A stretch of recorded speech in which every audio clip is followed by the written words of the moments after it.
Bonjour à toutes et à tous, merci pour votre participation à ce webinaire. Aujourd'hui, nous allons traiter des usages alternatifs de l'outil Murido dans Revit et nous allons voir le potentiel de ce qu'il est possible de réaliser avec cet outil. Merci. Alors, dans un premier temps, nous allons nous consacrer à la réalisation des châssis, on pourrait dire les plus courants, ce qu'on voit là actuellement à l'écran, c'est-à-dire les châssis un ventail, 2 vantaux, 3 vantaux, qui sont les plus fréquemment utilisés lorsqu'on va réaliser un projet. Donc l'objectif, c'est de voir comment, avec un mur-rideau, un type de mur-rideau correctement paramétré, on peut réaliser assez rapidement ce type de châssis. Donc là, je vais choisir un type de mur qui est pré-paramétré, que je vais appeler châssis. On regardera ultérieurement plus précisément comment on peut paramétrer, mais le principe c'est d'utiliser donc les différents paramètres qui sont à notre disposition pour nous permettre de réaliser ce type d'éléments, donc avec les menus et les panneaux. Donc je vais configurer la hauteur de décalage inférieur pour que ça puisse, et la hauteur pour que ça puisse correspondre aux dimensions d'un châssis. Je vais régler la largeur, par exemple pour un ventail. On va faire la même chose pour 2 vantaux. Puis la même chose pour 3 vantaux.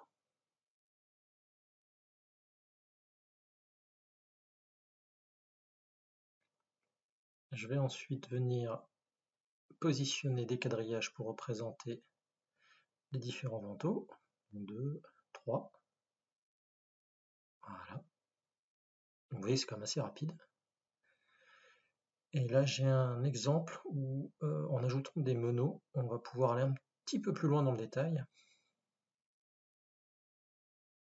et représenter ce que serait le dormant et l'ouvrant. Donc on voit que pour une esquisse ou une faisabilité, c'est déjà largement suffisant. Et en partant de ce principe, on peut même représenter les parties fixes. Par exemple, là, si j'avais un 3 vantaux avec un seul ouvrant gauche, voilà.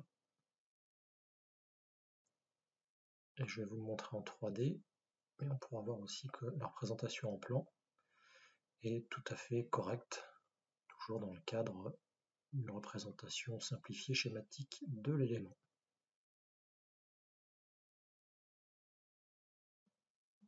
Je vais le mettre en ligne cachée, ce sera un peu plus lisible. Voilà. Alors maintenant, toujours en utilisant le même type de mur-rideau, on va réaliser des châssis de forme un peu plus spécifique, comme on peut le voir à l'écran actuellement, donc c'est-à-dire des châssis qui auraient une forme un peu particulière, triangulaire, ronde, ovale, œil de bœuf, etc. Je vais repartir exactement du même type de mur-rideau, celui que j'ai utilisé tout à l'heure. Vous voyez avec le même type de paramétrage.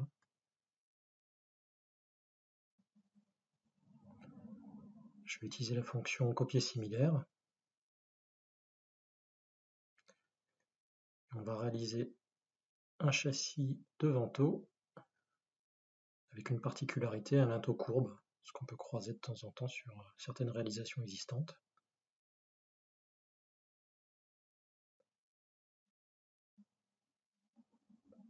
Je vais dupliquer le menu central pour avoir quelque chose d'un peu plus réaliste.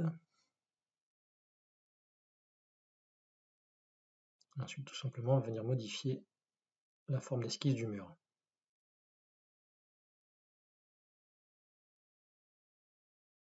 Pour créer la forme courbe du linteau. Et ensuite, je vais vous montrer comment éventuellement on peut ajouter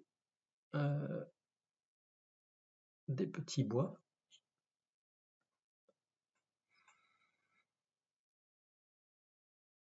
Donc on va isoler la catégorie.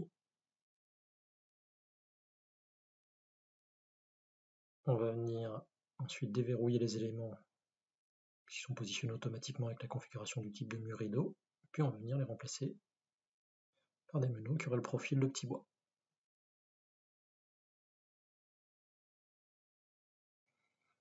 Donc pour la réalisation, toujours dans le cadre d'une faisabilité, la représentation d'un élément existant, ça permet quand même d'avoir quelque chose qui se rapproche de ce qu'on veut exprimer et de manière très très rapide, sans avoir à créer de famille.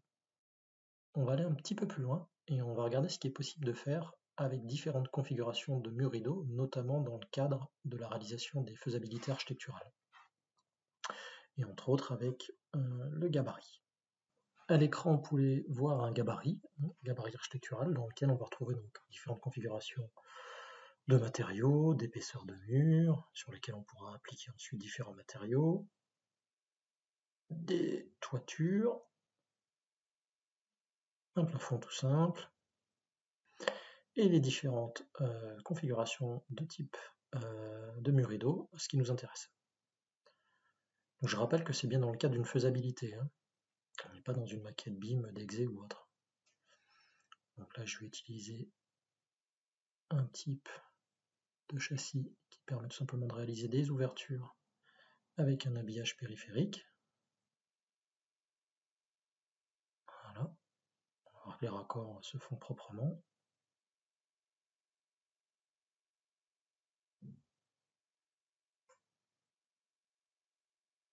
Le même principe, avec cette fois-ci un châssis à l'intérieur.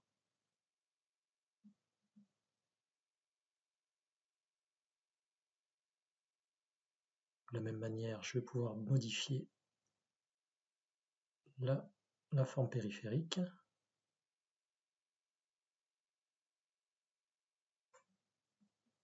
Comme on l'a vu précédemment, je vais pouvoir venir le composer avec les quadrillages du mur rideau, comme je le souhaite. Créer un ensemble menuisé. Là, ici, un peu plus particulier, là, une configuration qui permet de réaliser des brises soleil orientables. On peut voir là aussi que les jonctions se font correctement. Pour représenter l'élément et l'intention de manière, on va dire, schématique, ça marche très bien. On peut bien évidemment changer l'angle à 45 degrés. Voilà.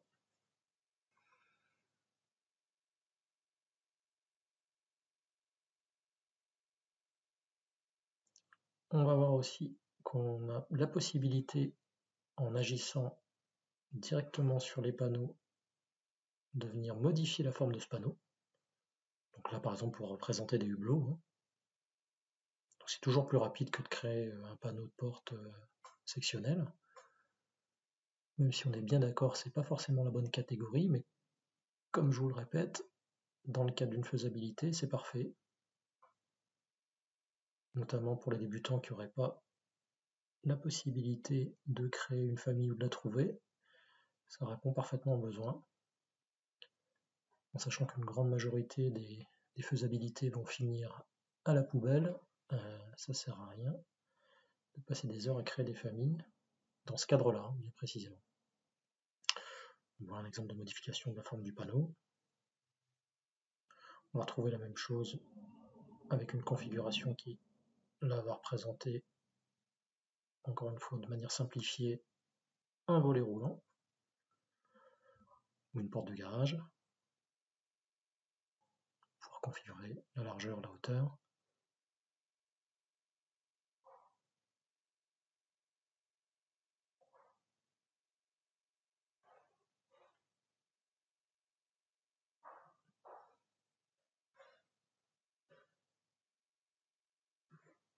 Donc ici, on verra qu'à la différence de ce que je vous ai montré tout à l'heure sur les panneaux, ce sont des meneaux.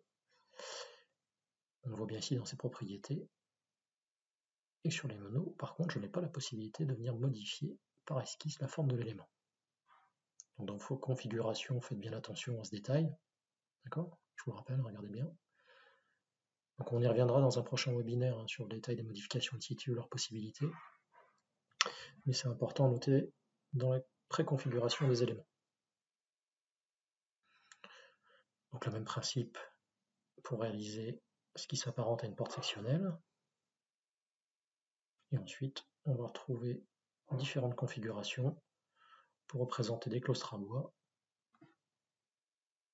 Ou de la même manière que ce que je vous ai montré tout à l'heure, on va venir modifier pouvoir venir modifier la géométrie sans aucun problème, les meneaux vont suivre. Et ça sera parfait pour exprimer l'intention. Donc on a autant de possibilités qu'on le souhaite sur le dimensionnement des éléments. Donc là, un claustrat avec un latis un peu plus fin. Et ici, l'exemple d'une clôture baraudée avec des barreaux métalliques, circulaires. Et donc très rapidement, je vais vous montrer si on a besoin d'ajouter un moment une lisse, comment procéder, tout simplement dans le paramétrage. On va venir configurer sur la partie horizontale le type d'élément qu'on souhaite. Alors, il y a un travail de préconfiguration de meneaux à réaliser, c'est tout l'intérêt du gabarit.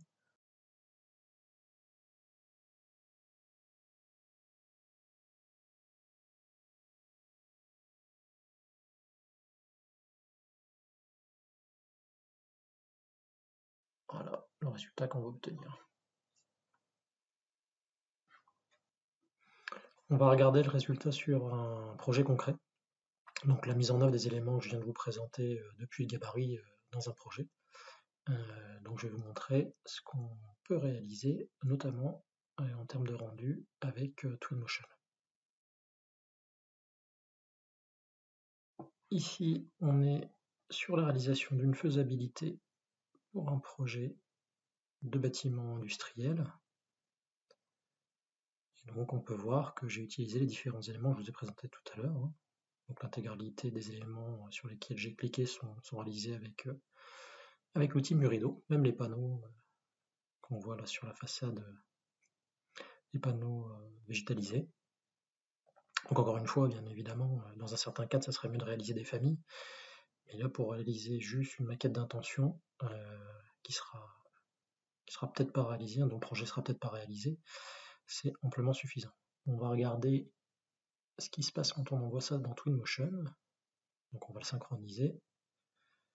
Et on va ouvrir Twinmotion. Donc là, on a un rendu en temps réel. Et puis, on va lancer un rendu très très rapide. Bon, c'est quand même déjà relativement propre pour exprimer ses intentions. Et on va se positionner sur la façade arrière pour réaliser le rendu. Donc je vais le capter en temps réel, ça nous permettra de voir ce que ça donne. On va voir que c'est quand même relativement rapide. Hop. Et on va lancer le rendu.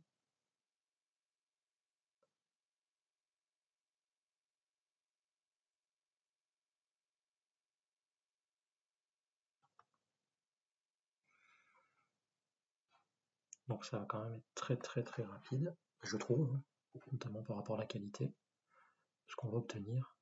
C'est pas une image de perspectiviste, mais c'est déjà suffisant pour exprimer ses idées. Et le petit conseil que je peux vous donner, c'est simplement de faire une capture d'écran, ça sera beaucoup plus léger d'exporter un rendu. Il y a Twinmotion, voilà. Bon, c'est pas mal déjà. On va s'arrêter là pour ce webinaire. Je vous propose de se retrouver dans un prochain épisode où on abordera des sujets complémentaires, notamment les annotations, pour nous permettre de représenter en plan en élévation les éléments sur lesquels on vient de travailler. Là, on va pousser un peu le sujet sur le mode in situ, voir tout le potentiel de ce qu'on peut faire, ce qu'on peut ajouter, modéliser dedans, ce qu'on peut extraire, comment retransformer les éléments in situ qui sont habituellement considérés comme perdus en famille, dans le cas où ce serait nécessaire. Comment travailler sur les nomenclatures à partir de ces éléments, et puis sur un point un peu plus particulier, notamment l'intérêt de la démarche dans la saisie des existants.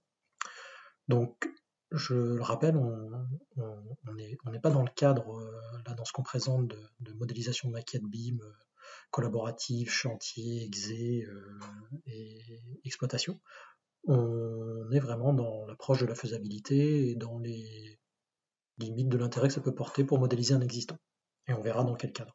À ce sujet, je vous invite à consulter un de nos articles qui est complémentaire, qu'on a réalisé sur le sujet, des Murido et de leurs fonctions alternatives. C'est un article qui est vraiment complémentaire, ça permet d'aborder vraiment les motivations du sujet et puis surtout les limites. Donc n'hésitez pas à le consulter. Je vous remercie pour votre attention et puis n'hésitez pas à revenir vers nous. Merci, à bientôt.